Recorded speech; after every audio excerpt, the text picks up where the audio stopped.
하늘의 묵상과 기도. 오늘은 6월 5일 목요일입니다. 이번 주 암송 구절을 함께 암송하겠습니다. 이번 주 암송 구절은 욥기 42장 2절 말씀입니다. 주께서는 못하실 일이 없사오며 무슨 계획이든지 못 이루실 것이 없는 줄 아오니. 아멘. 오늘의 말씀은 욥기 42장 8절 9절 말씀입니다. 그런즉 너희는 수소 7과 순양 7을 가지고 내 종 욥에게 가서 너희를 위하여 번제를 드리라. 내 종 욥이 너희를 위하여 기도할 것인즉 내가 그를 기쁘게 받으리니 너희가 우매한 만큼 너희에게 갚지 아니하리라. 이는 너희가 나를 가리켜 말한 것이 내 종 욥의 말 같이 옳지 못함이라. 이에 대만 사람 엘리바스와 수아 사람 빌닷과 나아마 사람 소발이 가서 여호와께서 자기들에게 명령하신 대로 행하니라. 여호와께서 욥을 기쁘게 받으셨더라. 아멘. 욥기서의 주요 등장인물들은 욥의 아내 엘리바스, 빌닷, 소발, 그리고 엘리후입니다. 욥 이름의 뜻은 미움받는 자, 박해받는 자입니다. 그리고 성도님들이 잘 알고 있듯이 고난받는 욥에 대해서 욥의 아내와 친구들의 조언이 욥의 대부분 이야기로 채워져 있습니다. 그리고 38장에 이르러서야 하나님이 나타나셔서 말씀하십니다. 창조 때부터 내가 있었느냐? 등 이렇게 말씀하시면서 오히려 욥에게 내 입을 다물라라고 말씀하시는데 이에 대한 욥의 반응은 즉각적인 회개였습니다. 그리고 그 이후에 하나님은 오늘 본문인 42장에 이렇게 말씀하십니다. 수소 7과 순양 7을 가지고 욥에게 가서 너희를 위하여 번제를 드리라라고 하십니다. 번제는 구약시대의 속죄제사였습니다. 즉 죄를 지었을 때 그 죄 때문에 하나님과의 관계가 깨어져서 드리는 제사이며 제물 전체를 모두 태워서 드리는 제사인 만큼 온전함과 전부를 드려서 그 하나님과의 관계를 회복해 하는 그런 제사입니다. 그리고 오늘 본문에서는 욥은 너희를 위하여 기도할 것이다 라고 말씀하십니다. 이 말씀 속에는 하나님과 사람 사이에 중보자가 되신 예수 그리스도를 예표하고 있는 말씀입니다. 하나님은 욥의 친구들의 어리석음으로 인한 말이 욥의 말과 다르다라고 이렇게 말씀하시고 9절에서는 여호와께서 자기들에게 명령하신 대로 행하였다라고 말씀하고 있습니다. 그러니까 그 친구들이 바로 순종했다라는 그런 말인데 여기에서 우리 믿는 자들의 중요한 태도가 이 속에 담겨져 있다는 생각이 듭니다. 사람은 누구나 실수를 합니다. 그리고 잘못된 선택을 하기도 합니다. 그런데 하나님께서 이렇게 말씀하실 때 회개하며 돌이키었을 때 하나님께서는 그를 용서해 주시고 모든 상황들을 바꾸십니다. 오늘 본문의 욥의 친구들은 순종을 선택합니다. 그 결과 하나님은 욥의 기도를 들어주셨다라고 합니다. 욥은 그들을 위해서 중보하고 기도했고 하나님은 그들의 순종의 행동을 통해서 욥의 기도를 들어 그들의 죄를 용서하셨습니다. 오늘 본문 말씀은 당신의 삶에 어떤 의미가 있습니까? 이 말씀을 어떻게 당신의 삶에 적용할 수 있을까요? 잠시 개인적으로 묵상하는 시간을 갖겠습니다.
오늘 본문의 욥을 보면 많은 생각을 하게 합니다.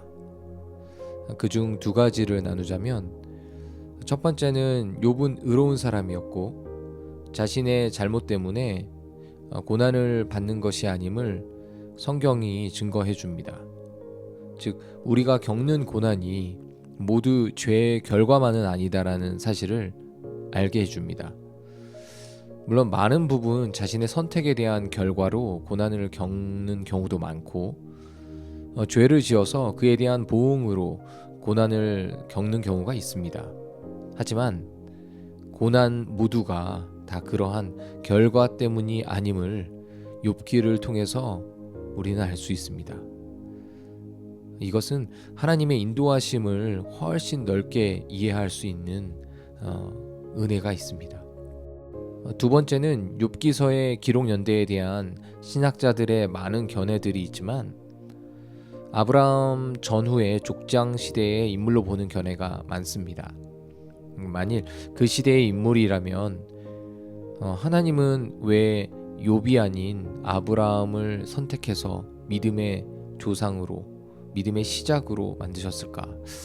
라는 생각을 해보게 됩니다. 하나님 보시기에는 더 신실했던 사람이 욥이 아니었을까?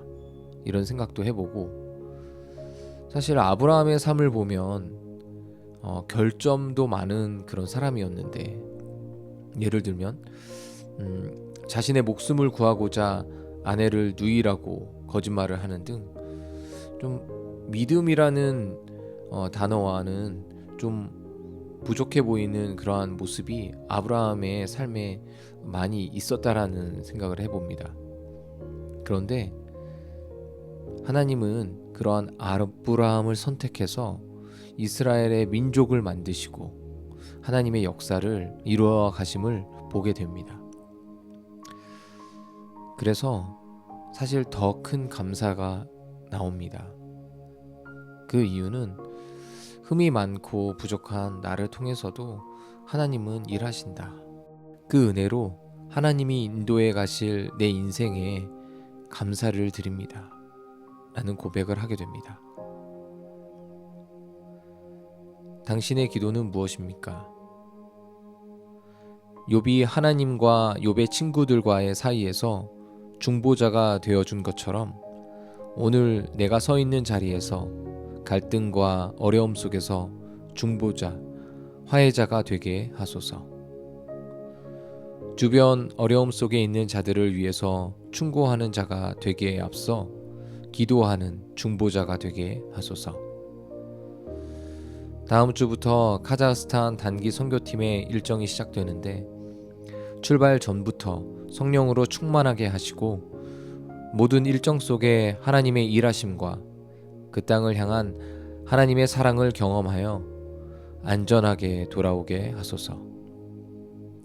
오늘의 기도 제목 혹은 개인의 기도 제목으로 잠시 기도하겠습니다.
오늘의 중보기도는 대한민국의 교회와 성도들을 위하여 기도하겠습니다.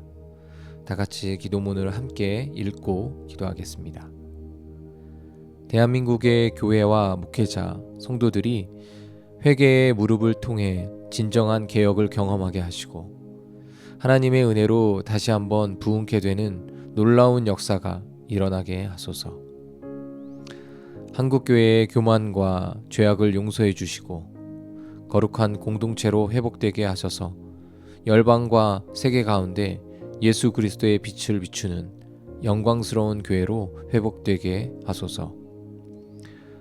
교회마다 참된 십자가의 복음이 회복되게 하시고 말씀과 기도, 예배를 일으켜 주소서. 특히 개척교회와 미자립 교회들을 긍휼히 여기사 성도들을 보내주시고 섬기는 종들이 지치지 않고 주님 맡기신 일을 감당하게 하소서. 이 시간 대한민국의 교회와 성도들을 위하여 함께 중보기도 하겠습니다.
하나님 아버지, 욥의 인생 속에 예수 그리스도의 중보자 되심을 말씀해 주시니 감사합니다.